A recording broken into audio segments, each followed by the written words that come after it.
Welcome to nature classes. आज फिर से आप लोग के लिए एक नया वीडियोस लाए हैं जिसका नाम है डायरेक्ट एंड इनवर्स प्रोपोर्शन। ये चैप्टर जो आप लोग के लिए 8 क्लास के लिए बहुत ही इंपॉर्टेंट है। इस वीडियो को अच्छे से देखिए। अगर अच्छा लगेगा वीडियो तो लाइक कमेंट सब्सक्राइब इस वीडियो को जरूर करेंगे। Thank you. तो बिना टाइम वेस्ट किए अपने क्लास को हम स्टार्ट करते हैं। ओके, देखिए मैं जो आज का क्लास है वो डायरेक्ट एंड इनवर्स प्रोपोर्शन का है। आपका जो भी हम मेन पॉइंट्स बताएंगे, इस चैप्टर का मेन पॉइंट्स बताएंगे, एग्जांपल्स बताएंगे और आप क्या करेंगे, अपने कोई भी बुक से आप क्वेश्चन प्रैक्टिस लगा सकते हो। आर.एस. अग्रवाल हो गया, आर.डी. शर्मा हो गया, एनसीईआरटी हो गया। अगर आपके पास अदर कोई और भी बुक है तो आप उससे क्वेश्चन पेपर लगा सकते हो। कोई दिक्कत नहीं है, आपका बनना चाहिए। 110% गारंटी है। ये नेचुरल क्लास की गारंटी है कि हर एक बुक आप फॉलो कर सकते हैं जो मेन पॉइंट बता रहे हैं। ओके ना। देखिए आज की क्लास में हम बात करते हैं कि छोटी सी बच्चा वाला एग्जांपल लेते हैं जो आपको समझ में आ जाए। कैसा एग्जांपल लेते हैं? अगर मान लीजिए बच्चा में क्या होता था ना, जब 4-5 में होगा, जाता है मम्मी के पास, मम्मी पैसा दो, अथी खरीदेंगे, पेन खरीदेंगे। क्या खरीदेंगे? पेन।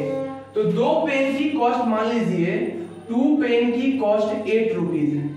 सपोज कीजिए 2 पेन की कॉस्ट जो है वो 8 रुपीज है।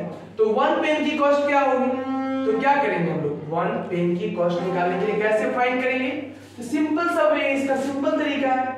आप क्या करेंगे, इसमें से 8 में 2 से डिवाइड करें। आपके पास पैसा कितना मांगा? वो 8 रुपीज। सिंपल सा बात सोचिएगा, दुकानदार शॉपकीपर आपसे पैसा कितना मांग रहा है?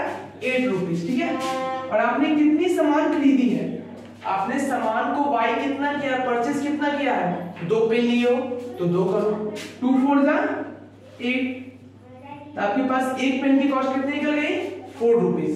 तो अगर मान लीजिए आपको पूछा जाए 5 पेन की कॉस्ट क्या होगी, 5 पेन की कॉस्ट क्या होगी, कैसे फाइंड करेंगे? तो क्या करना है हम लोग को? 5 × 4 = 20 रुपीज। मतलब क्या, हमको 5 पेन लेंगे, ठीक है, तो 20 रुपीज दुकानदार को, शॉपकीपर को देना पड़ेगा। तो ये सर इसका मतलब समझ में आया, आप जो बोले वो कुछ भी समझ में आया। तभी हो सकता है बहुत बच्चा को दिमाग में नहीं गया हो, है ना। तो इसको फिर से एक स्टार्ट रिकैप कर देते हैं क्या होता है। कहना चाहते हैं कि हम 1 पेन का कॉस्ट डिवाइड करके फाइंड करते हैं। 1 पेन की कॉस्ट अगर फाइंड करें, कोई भी थीम हो, डिवाइड का मतलब होता है डिस्ट्रीब्यूटिंग इक्वल्स पार्ट कह सकते हैं। इसका मतलब ये होता है कि हम डिवाइड जो पढ़ा रहे हैं ना, उस डिवाइड को अगर मान लीजिए हमारे घर बन रहा है, वहां पे बहुत सारे लेबर वर्क कर रहे हैं, तो एक अगर मालिक आपके पास मान लीजिए कि 5000 रुपीज दे दिया, बोला कि आप जो है अपने लेबर को इस सारा पैसा इक्वल अमाउंट में डिस्ट्रीब्यूट कर देना भाई साहब। तो बोला ठीक है सर कर देंगे। उसके लिए भी मैथ की जरूरत पड़ेगी। अब किसी को 100 रुपए देंगे, किसी को 200 दे सकते हैं, इक्वल अमाउंट में डिस्ट्रीब्यूट करना। इसका मतलब ये होता है कि हम इसको डिवाइड करें। मान लीजिए हमारे पास 5 लेबर है, सपोज करते हैं 5 लेबर है, 5 लेबर को इक्वल्स पेमेंट करना है। तो क्या करेंगे हम उसको डिवाइड करेंगे। देखिए 5 से 5 बन जाए, 5 कट गया, 3 0 दे दिए, ये कितना आ गया आपके पास? 1000। तो एक लेबर को कितनी कॉस्ट, कितने रुपए मिलने चाहिए? 1000, तब ना इक्वल अमाउंट डिस्ट्रीब्यूट होगा। उसी प्रकार यहां भी है कहानी। 2 पेन की कॉस्ट 8 रुपए है, तो 5 पेन की कॉस्ट क्या होगी? 1। तो एक एग्जांपल है, इससे हम बताते हैं। एग्जांपल इसको पहले समझ लीजिए। पहले हम 1 पेन की कॉस्ट फाइंड करेंगे, फिर अदर जितना ही पूछेगा निकालेंगे। बिना 1 पेन की कॉस्ट फाइंड किए कोई भी काम नहीं कर सकते। पेन नहीं, कोई भी चीज होगा तो कोई दिक्कत होने वाला नहीं है। और एक बात जान लीजिए आपको सिंपल वे में, अगर कोई भी सामान को जीवन में, लाइफ में अगर आपको निकालना हो एक चीज की, तो डिवाइड करके ही निकलता है। एक पार्ट का निकालना, पैसा हो, घर का कोई भी मामला हो तो उससे निकलता है। अब चलिए बात करते हैं अपने टॉपिक पे आते हैं। क्या बता रहे हैं सर हम लोग, क्या थोड़ा समझ में आते हैं। अब देखिए मेन पॉइंट्स क्या है। वेरिएशन का टॉपिक है। वेरिएशन क्या होता है? If 2 quantities depend on each other.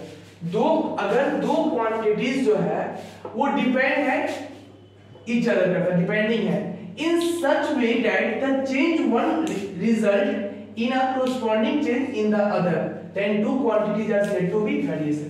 इसका मतलब ये होता है भाई साहब कि अगर 2 क्वांटिटी डिपेंड करता है कोई भी चीज पे, तो उसका जो corresponding चेंजेस होगा, ठीक है, उसका रिजल्ट का जो corresponding चेंजिंग करेगा ठीक है, उसका डिपेंड जो चेंज करता है उसके दो क्वांटिटीज होते हैं, वो अगर वो दो क्वांटिटीज होते हैं उसी को हम लोग क्या कहते हैं, वेरिएशन कहते हैं। सपोज करिए एग्जांपल से मोर आर्टिकल्स मोर कॉस्ट, ज्यादा सामान खरीदेंगे ज्यादा पैसा लगेगा, है ना। यही चीज दो क्वांटिटी निकला कि नहीं, एक आर्टिकल्स और एक दाम आपके परचेज हो गया, वो चीज निकल गई। तो ये चीज थी हमारी वेरिएशंस की। ओके, इसके बाद इसके अलावा डायरेक्ट वेरिएशन क्या होता है उस पे बात करते हैं। और सुनिए, तो हम लोग जो बात करने वाले हैं, तो देखिए उसके उस टॉपिक के बाद हम लोग पढ़ेंगे डायरेक्ट प्रोपोर्शन। डायरेक्ट प्रोपोर्शन को ही डायरेक्ट वेरिएशन भी कहा जाता है। देखिए वेरिएशन में आप कंफ्यूज मत होइए, अगर वेरिएशन जिसको समझ में नहीं आया वीडियो को फिर से देखो, समझ में आएगा, ठीक है। तो ये डायरेक्ट वेरिएशन को ही डायरेक्ट प्रोपोर्शन भी कहते हैं, वेरिएशन भी कहते हैं, कोई दिक्कत नहीं। देखिए x and y are direct proportion. मान लीजिए x और y आपका जो है दो क्वांटिटीज की बात किया गया था ना, दो क्वांटिटीज की बात की गई थी ना, तो वो जो दो क्वांटिटीज की बात की गई थी वो मान लीजिए x एंड y है। ओके, अब देखिए इसका अगर मान लीजिए x और y जो है वो k के इक्वल है, सपोज करना है अगर x and y is equal to k, where is k is constant, where k is constant, कह सकते हैं k क्या है आपके यहाँ पे कांस्टेंट है। तो एक ऐसा फॉर्मेशन बन सकता है, एक नया फॉर्मेशन क्रिएट किया गया है, x1 by y equal to x2 by y2 equal to x3 by y3। ये आपका जो है एक कंप्लीटली वे निकाला गया है।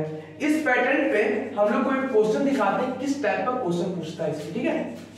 आप क्वेश्चन देखिए क्या है, क्वेश्चन इसका क्वेश्चन देखो क्या है इसका, दिखाते हैं क्वेश्चन। तो पॉज करो इसको।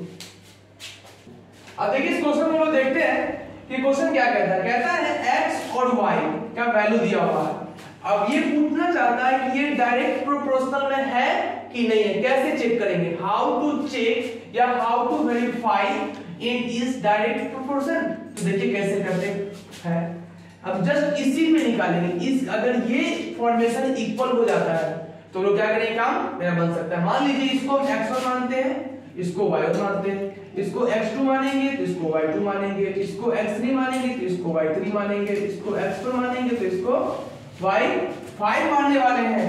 मींस अब देखिए कैसे निकालेंगे, x by y is equal to 3 by 6 is equal to 5 by 10 is equal to 9 by 18।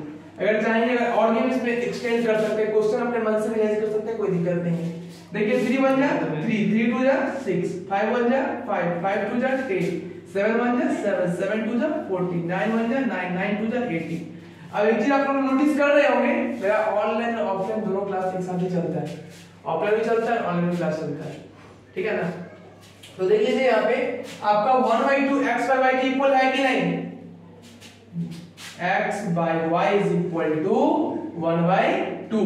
तो मतलब तो ये तो इसके इक्वल तो हो गया। ये जो मेरा कंडीशन था, ये जो हमारा कंडीशन है,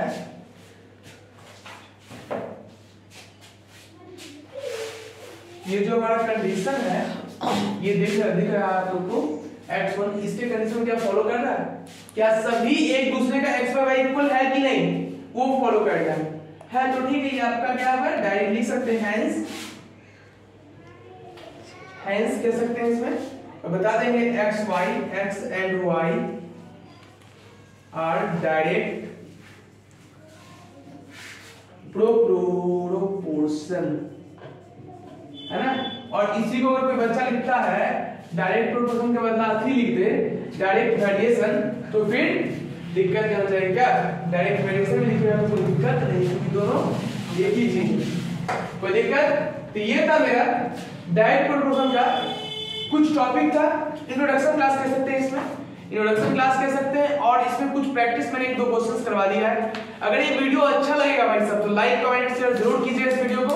thank you watching this video.